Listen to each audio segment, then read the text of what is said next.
UI Telugu film review by allrounder star Ballem Venumadhav part 2. అయితే UI అంటే Upendra, you అంటే ఉప్పి, ఉప్పి అని కూడా అంటారు ఉపేంద్ర అని. సో యుఐ అంటే ఉప్పి అని కూడా అర్థం తీసుకోవచ్చు. యు మొదటి అక్షరం, ఐ లాస్ట్ అక్షరం. మళ్ళీ యుఏ సర్టిఫికేట్ లాగా యుఐ సర్టిఫికేట్ ఇచ్చారు, ఇంటెలిజెంట్ సర్టిఫికేట్ అంటూ తెలివిగా ఇచ్చి, ఇంటర్వ్యూలు కూడా ఇంటర్మిషన్కి ఇంటర్ మిషన్ అని ఇచ్చి ఇంటెల్ మిషన్ అని చెప్పి ఇచ్చారు. సో ఆ రకంగా టెక్నాలజీని 10 ఏళ్ల కిందే వాడుకున్నాను, నగరాన్ని అంత బాగా చూపించాను, అట్లాంటి నేను ఇట్లాంటి సినిమా తీయాలా అంటూ ఒక డైరెక్టర్లో మదనమైనట్టుగా story screenplay dialogues Upendra అంటూ ఇచ్చి, లాస్ట్కి డైరెక్టర్ ఉపేంద్రకి క్యారెక్టర్కి మధ్య ఒక డిస్కషన్ వచ్చినట్టుగా పెట్టారు. సో పిల్లల మీద అంటూ వర్డ్స్ వాడడం, ఆ తర్వాత మగపిల్లలు తుల్లి చూపించడము, ఆ పిల్లల మీద వాళ్ళకు గుర్తులు వేయడము, ఇలాంటివన్నీ కొన్ని మోటు పదాలు కూడా ఇందులో వాడడం జరిగింది. అట్లాగే ఆడమ్యూ చూపించినప్పుడు కూడా ఆమె హీరోయిన్ పిల్లలు కూడా కొంత ఒక లేడీ ఆర్టిస్ట్ని చూపించారు. సో కొంతవరకు మ్యాక్సిమం అంటే నీకుడ్ బాడీస్లో ఉంటారు యాక్చువల్ ఆదమ్యూ, అలా కాకుండా కొంత లైట్ బట్టలతో చూపించారు. ఆ తర్వాత మెయిన్ హీరోయిన్ని మంచి గ్లామర్లో డ్యాన్సులు పెట్టించారు. ఆ అమ్మాయి ఇష్టపడుతుంటుంది. సత్య క్యారెక్టర్, కల్కి క్యారెక్టర్ని చూపించారు. కల్కి భగవానుడు వచ్చినట్టుగా అతని వేషధారణ చాలా విచిత్రంగా ఉంటుంది. ఒక హార్స్ లాంటి దాని మీద అతను దానికి కొమ్ములు ఉన్నట్టుగా దానికి ఇట్లాంటి ఒక డిఫరెంట్ గెటప్ ఇచ్చాడు ఉపేంద్రకి. ఆ గెటప్ కానీ ఆ హార్స్ మీదకి ఇట్లా 2 కొమ్ములు ఉన్నట్టుగా ఇచ్చి ఆ ఆకారం డిఫరెంట్గా పెట్టి రవిశంకర్ అయ్యప్ప అదే వాళ్ళ అయ్యప్ప శర్మ అన్నయ్య రవిశంకర్, సాయి కుమార్ తమ్ముడు అయినటువంటి బొమ్మాలి ఫేమ్ రవిశంకర్ని ఒక మంచి పాత్రగా పెట్టుకున్నారు. సో సినిమా అంతా నిండా కనిపించే పాత్ర. మురళీ శర్మ స్పెషల్ అపీరెన్స్ పాత్ర. సో అట్లా పెట్టుకొని అచ్యుత్ కుమార్ను ఒక మంచి పాత్ర ఇచ్చారు, చాలా బాగా చేశాడు అతను కూడా. అట్లాగే మనకి కమెడియన్గా ఇందాక చెప్పినట్టుగా ఆయన కన్నడ సినిమాల్లో కంపల్సరిగా కనబడేటువంటి కమెడియన్ని మనకి పూర్తిగా చూపించారు ఈ సినిమాలో. సాధు కోకిలని చాలా మటుకు ఉపయోగించుకున్నారు. అట్లాగే కాక్రోచ్ సుధీర్ తదితరులు యాక్ట్ చేసినటువంటి ఈ సినిమాకి ఫైటర్స్ వచ్చినప్పుడు ఫైట్ చేసి వాళ్ళకి ఏదో చెవులో చెప్పినట్టుగా, వాళ్ళు బాస్కి ఎదురైతే బాసు కొడితేనంట కుర్చుగా అయిపోయారంట, అంటే మరుగుజ్జులు అయిపోయారంట. మరుగుజ్జు పుట్టుతో కాదు, కొడితే పుట్టిగా అవుతారనేది ఒక వింత వాదం చూపించారు ఇందులో. తర్వాత సెకండ్ హాఫ్లో ఈ ప్రజలకి కులం మతం ఉన్నాయి కాబట్టి నేను గొప్ప నువ్వు గొప్ప, నాది పెద్ద నీది పెద్దదని సల్మాన్ ఖాన్ ఇప్పుడు గుద్ద కిందికి వెళ్ళి ఒక చిన్న బట్ట పెట్టుకొని తుడుచుకున్నట్టుగా ఇట్లా డ్యాన్స్ చేస్తాడు. ఆ మార్క్ డ్యాన్స్ ఉపేంద్ర ఈ సినిమాలో గుద్ద కింద పెట్టుకొని ఇట్లా గీత అదొక బట్ట పెట్టుకొని ఉతుక్కున్నట్టుగా రాసినట్టుగా డ్యాన్స్ చేస్తాడు. అందులో పాట కూడా నాది పెద్దది నీది చిన్నది, నీది పెద్దది నా చిన్నది, ఏంటంటే కులం అంటూ ఒక శ్లేష డైలాగ్తో పాట పెట్టారు. అట్లాగే ఇంకో పాట పెట్టారు, ఆ పాటకి ఆ ట్రోలింగ్ మీద పెట్టారు, అట్లాగే ఇన్స్టా మీద పెట్టారు. మొత్తం దాని మీద ట్రోలు, రీల్స్ మీద ఇలాంటి ఇప్పుడున్నటువంటి సామాజిక సోషల్ మీడియా నేపథ్యంలో పాటను పెట్టారు. హీరోయిన్ బాగుంది చూడడానికి, హీరోయిన్కి ఎక్కడ కలిసేటువంటి అవకాశం లేదు, లాస్ట్ దాకా కూడా ముట్టుకోరు. అసలే ఉపేంద్ర ముఖం అంతంత మాత్రం అంటే దాన్ని ఇంకా జూమ్లో ఇలా భయంకరంగా దగ్గరికి చూపిస్తే ఇంకా భయంకరంగా కనబడేది. కొన్ని దగ్గర నలుపుగా ఉండి ఆ ఏజ్ కనబడుతూ ఆ హీరోకి నప్పకపోయినా ఆ క్యారెక్టర్కి నప్పింది. అది విచిత్రమైన డిఫరెంట్ క్యారెక్టర్ కాబట్టి నప్పింది పాత్రలు. సో సత్య క్యారెక్టర్ ఏమో ధర్మంగా, ఇదేమో కల్కి పాత్ర ఏమో క్రూరంగా ఉంటుంది. తర్వాత కామంని తప్పని చెప్తారా, పిల్లలకు ఒప్పని చెప్తారా అంటే తప్పని చెప్తాం. మరి కామం వల్లే కదరా నువ్వు పుట్టింది, కామం లేకుండా నువ్వెలా పుట్టావు అంటూ ఒక డిఫరెంట్ ఆలోచన.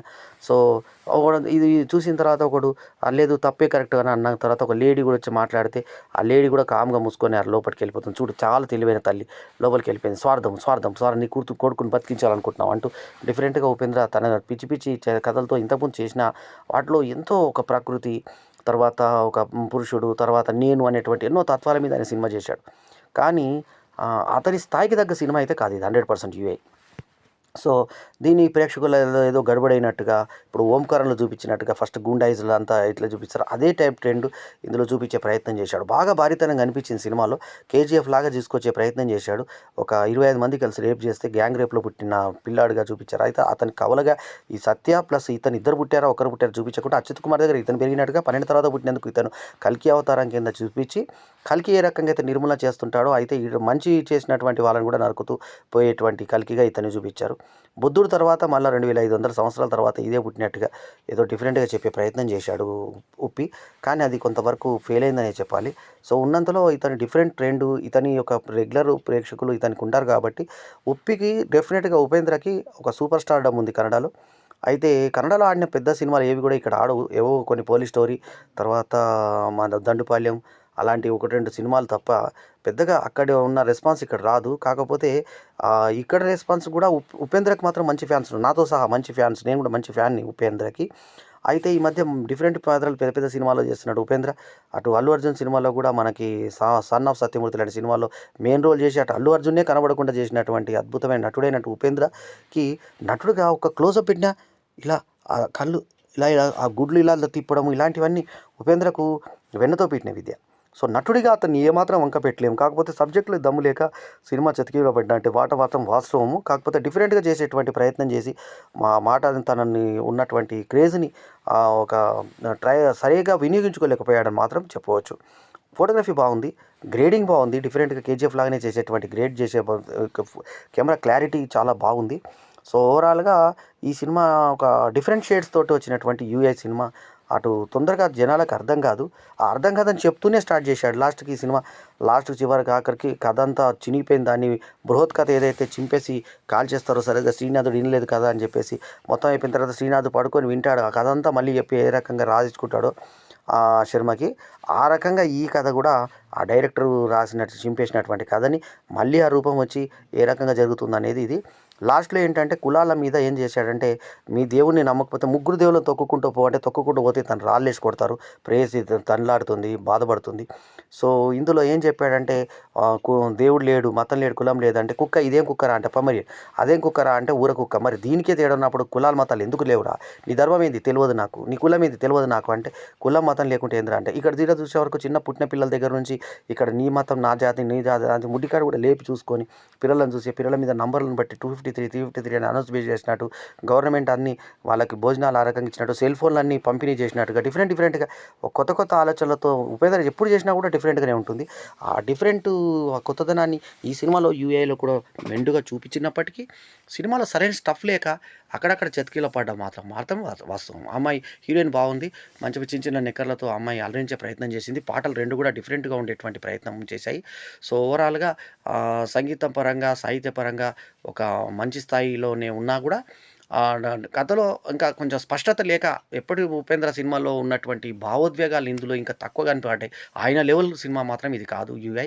సో ఓవరాల్‌గా ఆ డిఫరెంట్ పబ్లిసిటీ, డిఫరెంట్ టైటిల్ ఈ సినిమాని లాక్కొచ్చింది.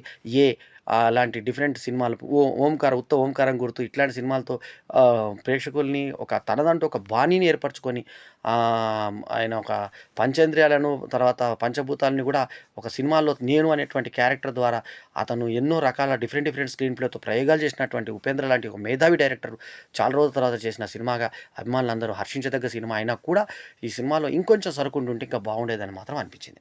సో చాలా కాలంకి ఉపేంద్ర డైరెక్ట్ చేయడం మాత్రం ముదావహం, చాలా ఆనందదాయకం. సో ఓవరాల్‌గా ఈ సినిమాకి నేను ఇస్తున్నటువంటి rating 3.75/5 is my review rating. ఈ రివ్యూ కనుక మీకు నచ్చితే లైక్ చేయండి, కామెంట్ చేయండి, షేర్ చేయండి. మా ఛానల్‌కు తప్పకుండా సబ్స్క్రైబ్ చేయండి. ఎల్లప్పుడూ మీ ఆదరాభిమానాలను ఆశించే మీ ఆల్రౌండర్ స్టార్ బల్లెం వేణుమాధవ్. నమస్తే. జై హింద్.